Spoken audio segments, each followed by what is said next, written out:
of time, we really didn't get to all of the types of optimization. All right, there were some categories of problems we didn't really even cover. We're going to hold off on those for now. We might circle back when we do some AP review. The reason why it's not like crucial that we cover all of those topics, one, it's like a pros and cons, right? Risk reward of like, is it really worth? We spent how many days on optimization? Like 4 or 5. We could spend another lot of time. What is it really though? It's a applied first derivative test. So if you completely forget what we did, optimization was find the maximum area this rectangle could have if it's inscribed under this curve. Well, the challenging part was setting up the constraints, the length and the height, or base and the height, whatever you want to call it, and then getting that objective of area. And then from then on, it was first derivative test, find the maximum, right? And so the AP test writers don't really ask too many of those on there, because it's just, if they want to test your understanding of the first derivative test, they can do it in other ways. All right, they don't need to make an elaborate problem if their goal is to test your understanding of that. So we're going to pull it off on some other types for now and move on to some other really important topics. So today, 4-5. 4-6 is going to be a multi-day lesson, like 3 or 4 days. It's called related rates. And it's not that bad. It's not that bad. But it's pretty interesting. Pretty interesting. We'll save that for tomorrow. 4-5 is called linearization. We're not actually going to do Newton's method unless you decide to take the BC test. How many of you in here are sign up for the BC test? Not AB, but BC. Anybody in here? Oh, I thought we had some BCers in here. No? Maybe Adam. I don't know. All right. So, question for you. How many of you like when I kind of introduce the topic with like a picture before we get into all the mathy words and stuff and equations? How many of you like that? How many of you like when I get all the nerdy stuff written out first and then show the picture? Okay, majority voted for this. So here's linearization. Here's the idea of linearization, which is the title of today's lesson. F of x is some complicated curve that we cannot work with by hand. Maybe sine of x squared minus 3. And I ask you for different outputs, and you're like, I don't know. I can't do it without a calculator. All right? Now, the idea of linearization is finding an approximate function height on that complicated curve, right? It's how do we find an output if we don't have a calculator? And then the second part, how close were we as an estimate on that output without a calculator? So there's 2 parts to this lesson. Focus. Part 1, find the approximate height of a function without a calculator. Part 2, plug it into the calculator and see how close we were. Okay? So it's more of an exercise in applying the derivative. Like, it's how does the derivative apply to this and how can it be used? And it's like, oh, that's cool. Like, a derivative can do more than just find an instantaneous rate of change. It can do other things too. It's an application of that. So it's kind of it's like, oh, that's kind of neat how that worked out. And we're using a tangent line to do that. Can you hear the word linear in this word, right? Linear, linearization, linear, tangent line. So here we go. There's a couple things we're talking about as we look at f of x. Here's x equals 2. What's this generically called? If we don't know exactly what f of x is, we would call this f of 2. I don't know what it is, but generically it's called f of 2. You with me? All right. So you're going to be told what the height is, okay? But here's what's going to be happening in this problem. We're going to go over a little bit. So this is called the point of tangency. It has an x value and a y value. It's the point of tangency.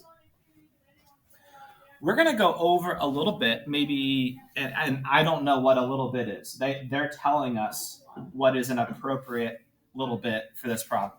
So maybe it's 0.1. We go over 0.1 units, we're at 2.1. All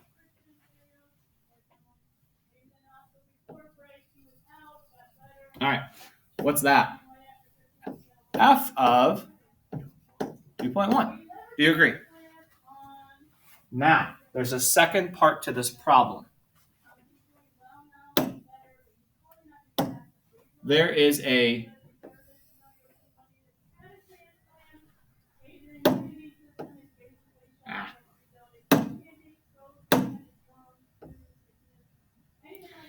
tangent line. Okay? Tangent line. What is the point of tangency? Please hang with me here, because everything after this is very abstract and just numbers and equations, and I need you to connect it to this picture. Okay? What point is the tangent line going through? Blue or red? Blue.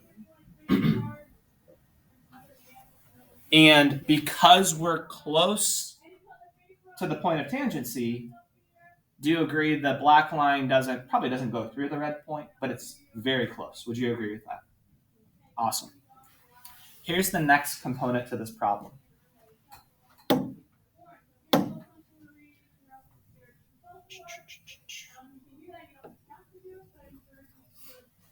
This purple dot, we're going to call L of 2.1. Okay? Because this line, we're going to call L of x. Okay? L of x. L for linearization. Okay? L of 2.1. Do you agree L of 2.1 is very close to F of 2.1? Everybody agree? Yeah. So here's the point of today's lesson. If you can write L of x as a tangent line equation, and I plugged in 2.1 into the L function, which is a line, isn't it a lot easier without a calculator to evaluate an output if it's linear than if it's some crazy weird f of x function that we have zero chance of plugging it into, right? Because if we have L of x solved for y or L of x, then all we need to do is multiply 2.1 times the slope and add on the y-intercept, right? We can figure out what the output is. So that is the point of today's lesson. Now, how do you write an L of x function if it is a tangent line? What two things do you need to write the equation of a tangent line? A point, which is the point of tangency. What color is it up here? Blue, red, or purple? Point of tangency. Blue. What's our slope? Well, we don't have it, but how would we find it? Take the derivative of f of x and plug in 2. Very good. You guys have everything you need for today. All right? So what's going on? Well, if f is differentiable at x equals a, then the equation of the tangent line. Now, the book does this. I do not care for this. I underlined it and I rewrote it in my own way. You know how we learned point slope form, y minus y1 equals m times x minus x1? Can you see how this blue underlined equation is one step away from point slope form? If I subtract f of x over, I would have L of x minus f of a, y minus y1 equals m, which is the derivative, which is, right, f prime of a, times x minus a. That's just a fancy point slope form. This is the linearization equation. I'd like for you to write this down. Okay? Linearization.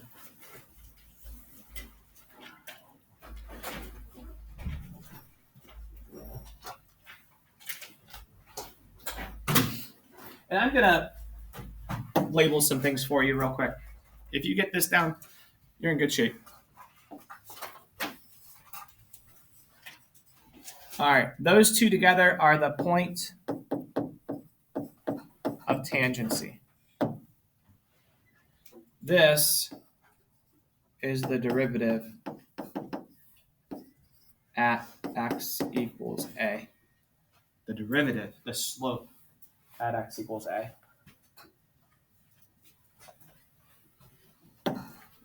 So those are the only two things you need, the slope and the point.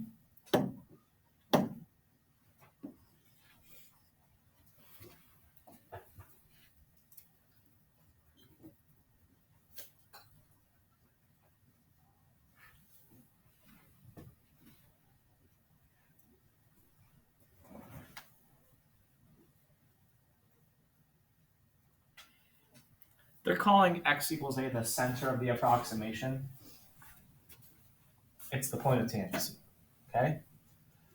So they're going to give us where to center the approximation, and then they're going to give us a nearby x value. We use 2.1. It's going to change based on the problem.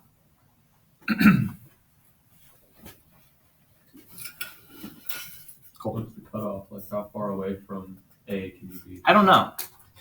We have to just trust that the point they give us is close enough. And that's a good question. It's is 0.1 too far away? Because if the derivative is really steep, 0.1 is going to yield a large error. Or if A is like approximate or a local max or min, it's not going to be close. By chance if it's like those guys. Yeah. So whatever x value they give us, and then the over a little bit, we have to trust that that little bit is not a problem. All right, this is a topic on the AP test, so we're going to make sure we understand how to do it. All right, find the linearization of f of x equals cosine of x at x equals pi over 2, and use it to approximate the cosine of 1.75 without a calculator. Then use a calculator to determine the accuracy of the approximation. So first of all, does anyone in the room without a calculator know what the cosine of 1.75 is? Probably no. Correct? Probably not. Now, what if without a calculator, what do you think is going to be, like, what's our margin of error we're hoping for? What do you guys think we could get close? Like, how close do you think we could get to the true value, the true y value of cosine of 1.75? A 10, 100, 1,000, a 10,000? One whole unit? I don't know. What's close? What's our goal here? What do you think? 10 units? A tenth? Anybody else? You agree, disagree? I think a tenth would be pretty good, don't you? If I can get the y value to a tenth of a unit, I think that's pretty close without a calculator. All right, let's do it. Well, the two things we need to write the L of x equation is a point and a slope, correct? A point and a slope. What's our point? Where is the point of tangency? X equals pi over 2.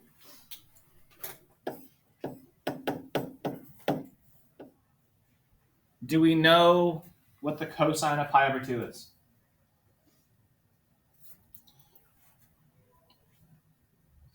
Zero. So our point is pi over 2, comma 0. That came from f of x, the function that we were given. F of x is cosine of x. That is our point of tangency. That's that. On this graph, it was that blue point, right? This is not cosine of x, but it's the equivalent of that blue point. Now we need to find the slope. Well, the slope is the derivative of cosine of x at pi over 2, isn't it? What's the derivative of cosine of x? Negative sine of x at pi over 2. Negative sine of pi over 2 is negative 1.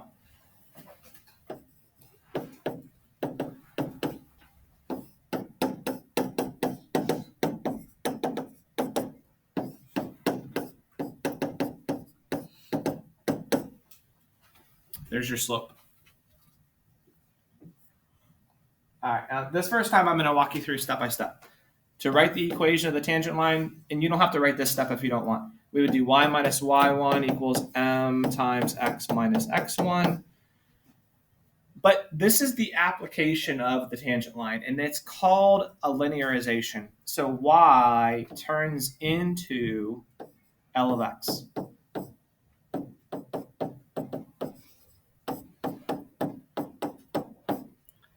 Just because this is called linearization. So here we have L of x minus, what's our y1? Good, 0. And what's our slope? Good, -1. Times x minus 5/2. So our linearization, because y was 0, is just L of x equals -1 times x minus pi over 2. Do not distribute the slope. You'll see why in a minute.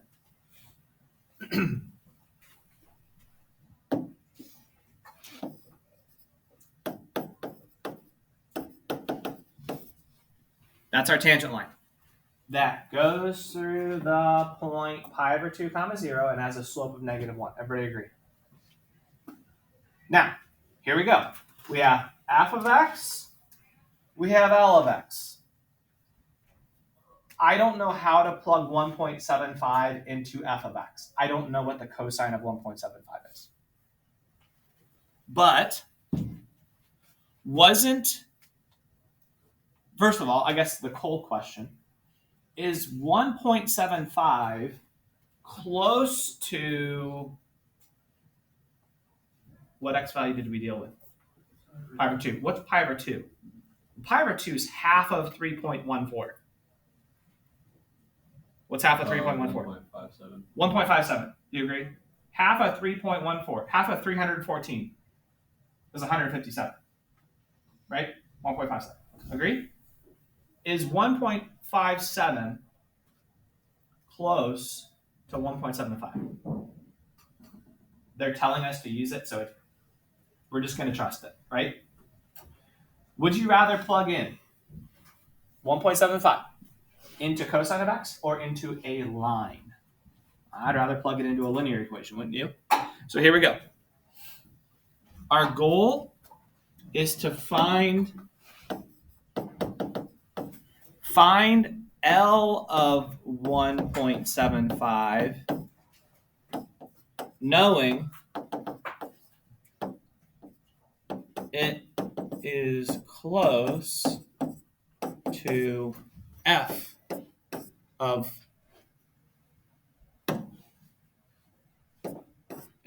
1.75. F of 1.75, I can't do without a calculator.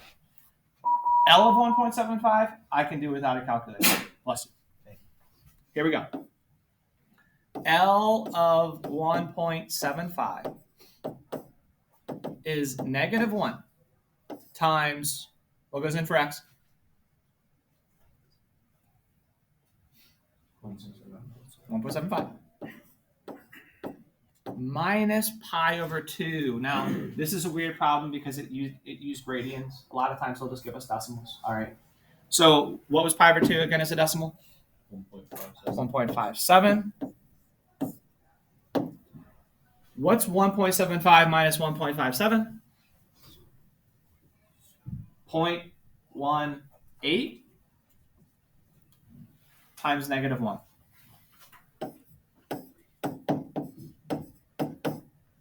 -0.18. Do you all agree?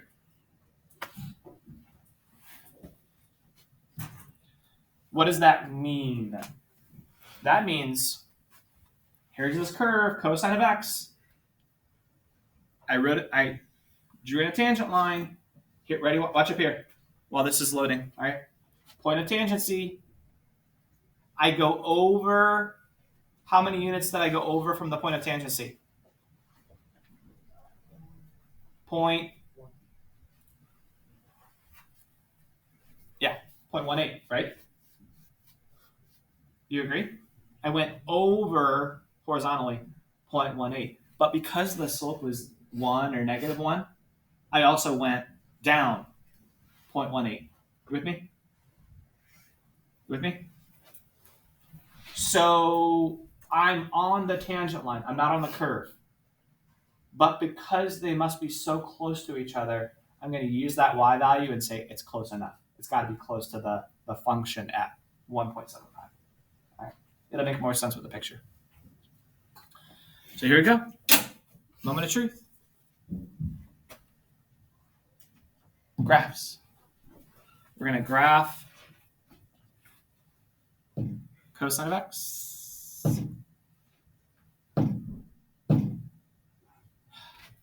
Escape. Cosine of x. There's cosine of x. Menu trace. Graph trace.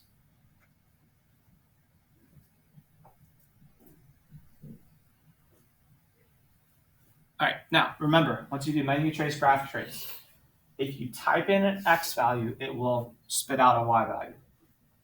We know what pi over 2, cosine of pi over 2 is. It's what? 0. I want what? Cosine of 1.75, right? I want cosine of 1.75. So 1.75. Negative 0.178246. Negative 0.178246.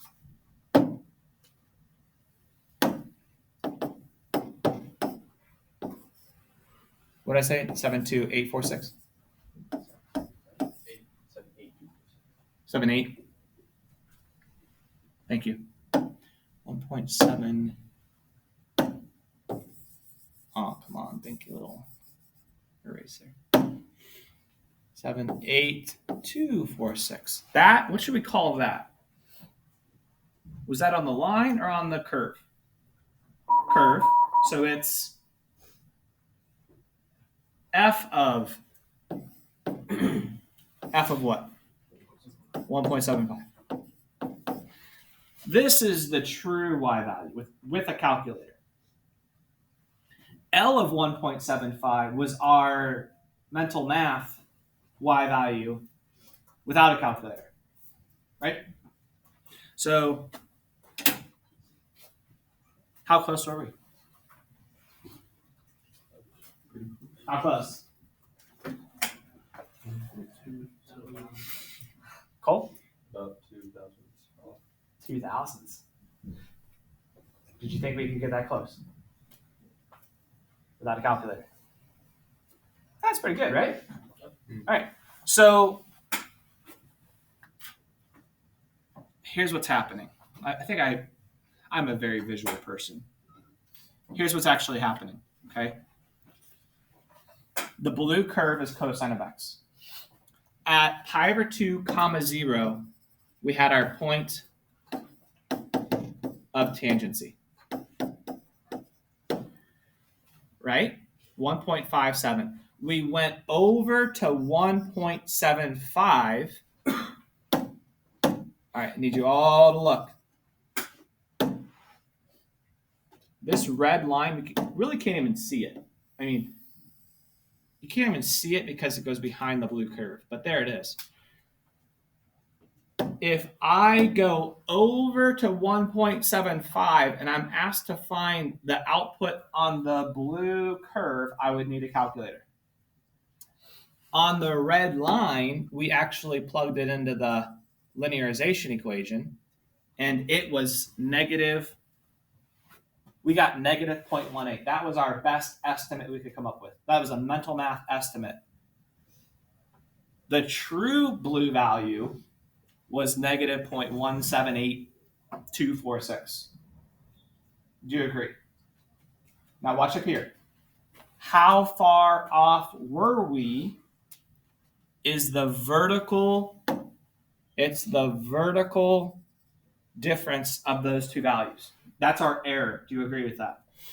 The true height versus our approximate height is the vertical distance, the difference of the two y values. right? That's pretty good. Just using a tangent line, right? So here's what you're going to be asked to do. We'll do another one here in just a second. I want you to write this down now. We're going to call the error, we're going to call that vertical difference f of x minus L of x. Okay? Now, technically, there's two things I'm going to say here. Technically, if you want to find the error, I would put an absolute value around it, wouldn't you? Absolute value f of x minus L of x. Because the error is how much you are off. But I'm not going to, and here's why. I actually think if you get f of x minus L of x, f of x minus L of x, and it's negative, it tells you that your f of x must have been lower than your L of x. Vice versa, if it's positive, f of x must have been higher than your L of x. I think it's helpful when looking at the graph. All right. And while you're writing this down, what about the function? Make a rule. When will f of x be above L of x? And when will f of x be below L of x? Has to do with slope, or f of x will be above to the right of the point and below. okay, but in general, for any function, let's say we're operating with this rule. X-axis, and I don't want to put the point there. Let's say this is our x value of our point of tangency, and this is our x value for the linearization reasons. Okay. If this is your point of tangency, your blue curve, your red line, in this situation, the linearization is below the true f of x value. Okay? Sometimes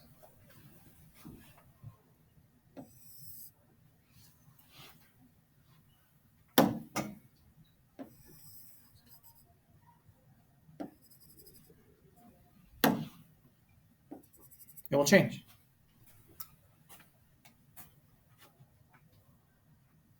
What determines whether the f is above L or below L? The what? The slope sign. Slope's sign. What about this?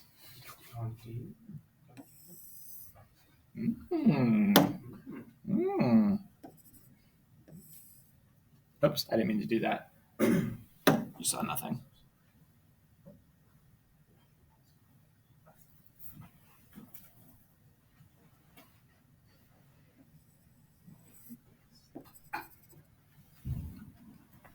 So this is getting confusing, but look at both of these blue curves they're both increasing.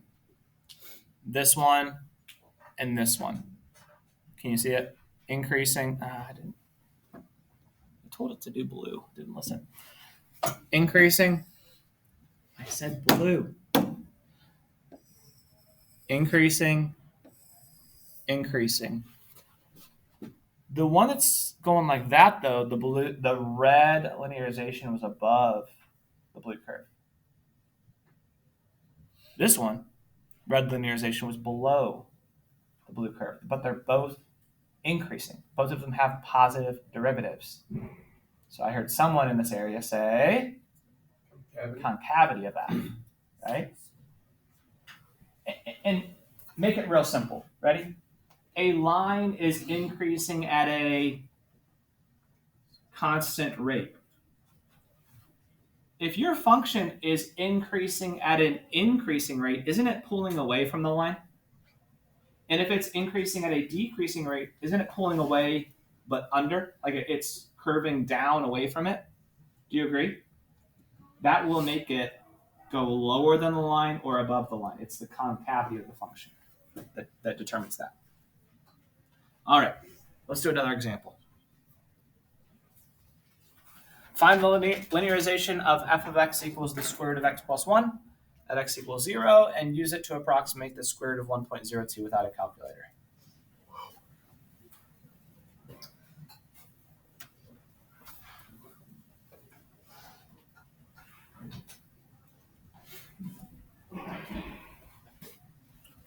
All right, well, to find the linearization, we need a point, we need a slope. What's our point of tangency? 0, comma,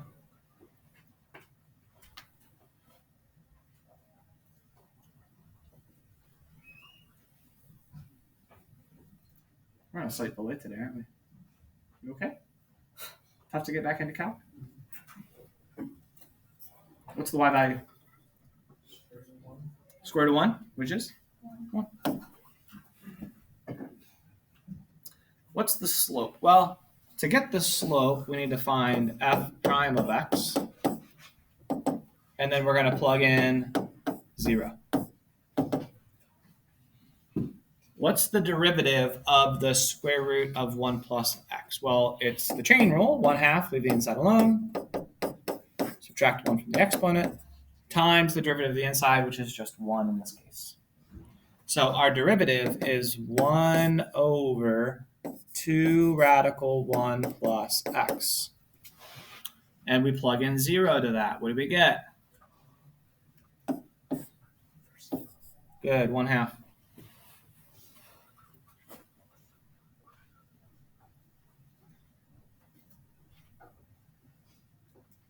You agree? 1/2 is our slope. So our slope of our tangent line is 1/2.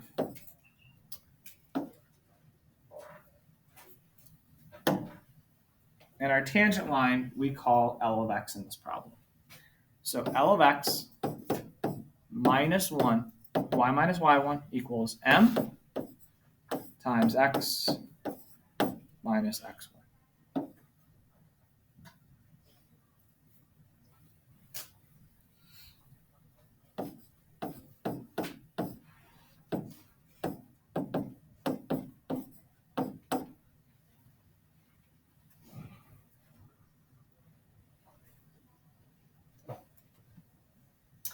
All right, now I told you on the last problem I was going to explain something in a minute, which I never did. So let me go back to that real quick.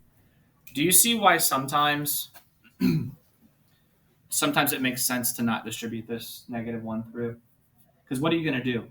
In this special process, you're going to take the x value they give you, and you're going to subtract the nearby x value. Aren't those going to be close together by definition in this problem, right? So wouldn't you rather subtract those before you start multiplying in numbers? Now here it was -1, it didn't matter. But if it was 1/2 or 1/3 or something else, it makes more sense to leave that slope out of the parentheses, right? Don't distribute. But this one, it was x minus 0, so it didn't really matter in this case either. All right, L of x is 1/2 x plus 1. And what is our nearby x value to 0? Careful.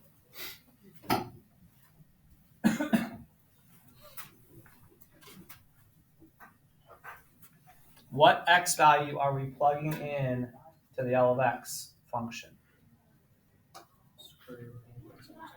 Are we plugging in 1.02, the square root of 1.02, or something else?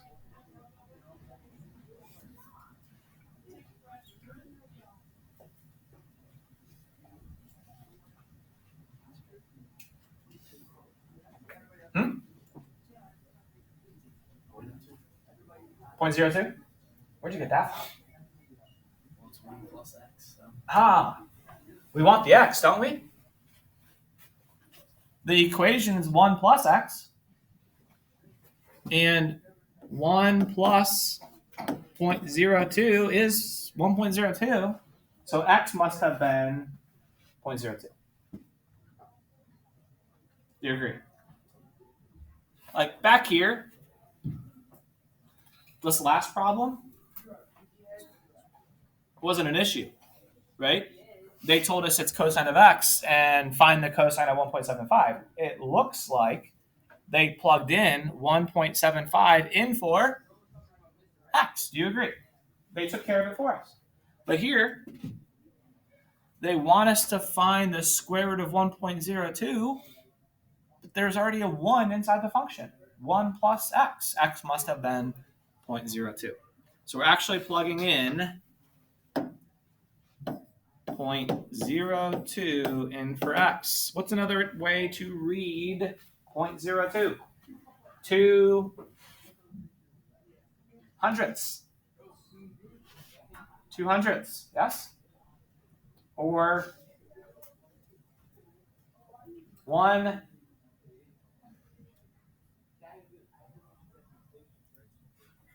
oh, we don't reduce in here? We don't reduce? All right, whatever. I don't judge.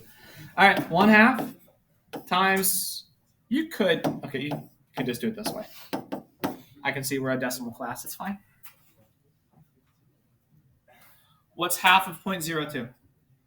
0.01. Plus 1? 1.01. So L of 0.02 is 1.01. Is that our estimate, or is that the true function height? That's our estimate, right? It's the point on the line. The line is being used for estimation purposes. All right. Well, what's f of 0.02? Well, we need a calculator for that. What should I type in if I want to find f of 0.02?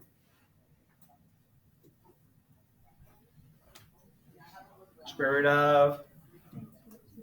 Huh? Square root of 1.02? Yep, 1.02. Enter. Control Enter to get the decimal. 1.0099505.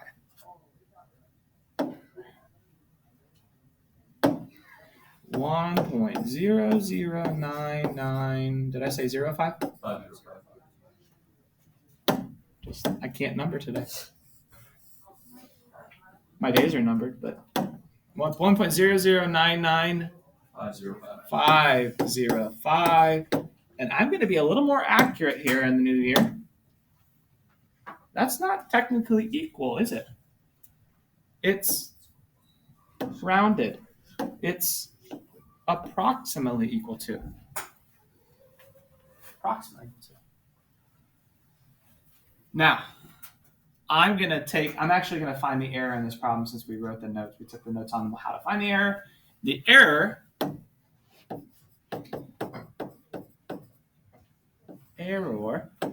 is f of 0.02 minus L of 0.02.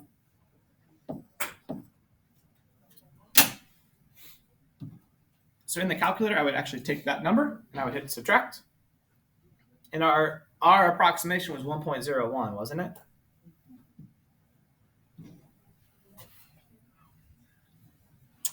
Negative. Now, my calculator does this sometimes. I caught it, and I hope you guys would catch this too. When I hit Control Enter sometimes, it like repeats the previous calculation. Has anyone had that issue? Okay, be careful. I'm gonna undo it. Let's try this again.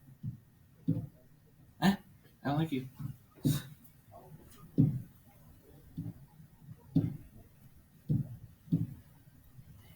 There, it did it. Negative 0.40495.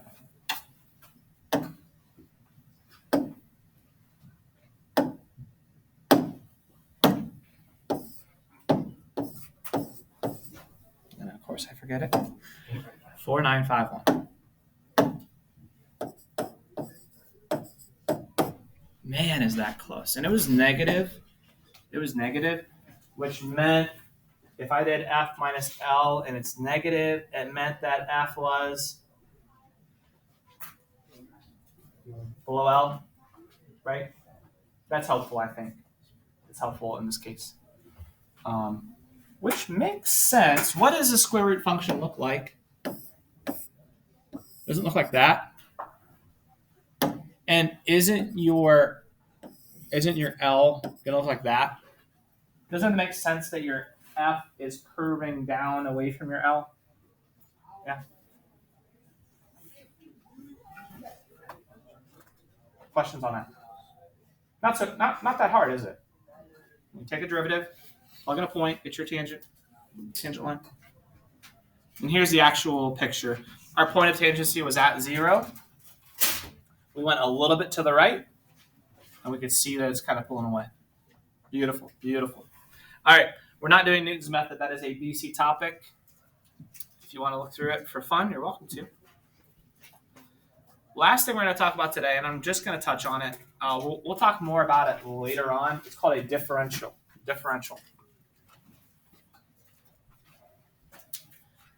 A differential dy is f prime of x dx. Now, this is a slight algebraic manipulation, all right? Do you agree that dy dx we have said is synonymous with f prime of x? Yes? dy dx is one method of naming it. F prime of x is another way of naming it. Do you notice the difference between this equation and this equation is multiplying dx on both sides? Multiplying dx on both sides. Can you do that? Yeah. Dx and dy. Do you remember what those are called? What was the derivative? It was the limit as the... Wasn't it the limit as the window narrowed on the y's and x's as we approached a value, right? It was this intended slope of the function, right? So our change in y and our change in x went to 0. So dx is the smallest possible change in x. dy is the smallest possible change in y. So they are numbers. They're called infinitesimals, though. So when you multiply it by dx over there, you get this, which is called a differential. Now, what does that mean? Well, what happens if you multiply a slope times a small change in x?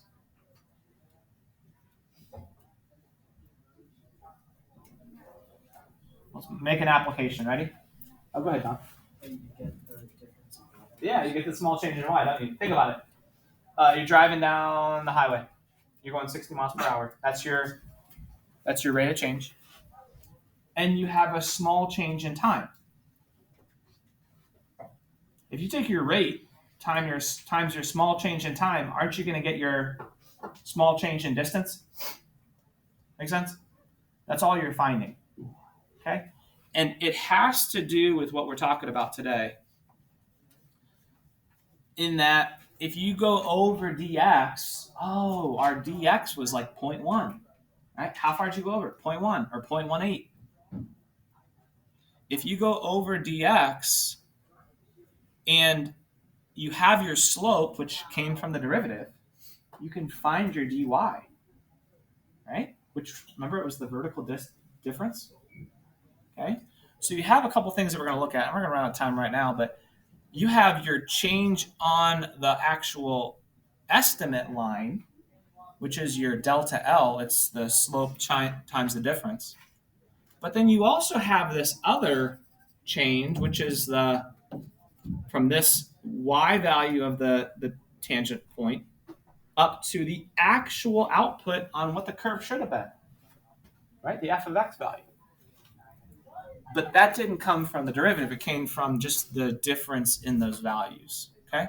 So when dx is a small change in x, the corresponding change in the linearization is precisely df, all right? Again, we'll worry about that another time. All right, the homework.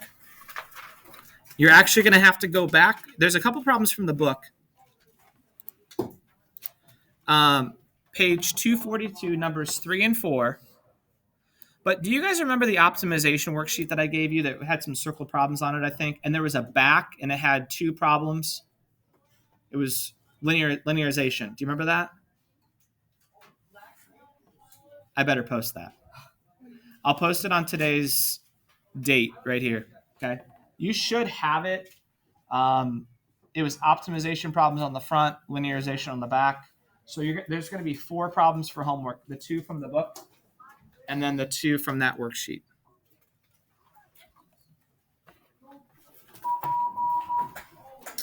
Have a great day.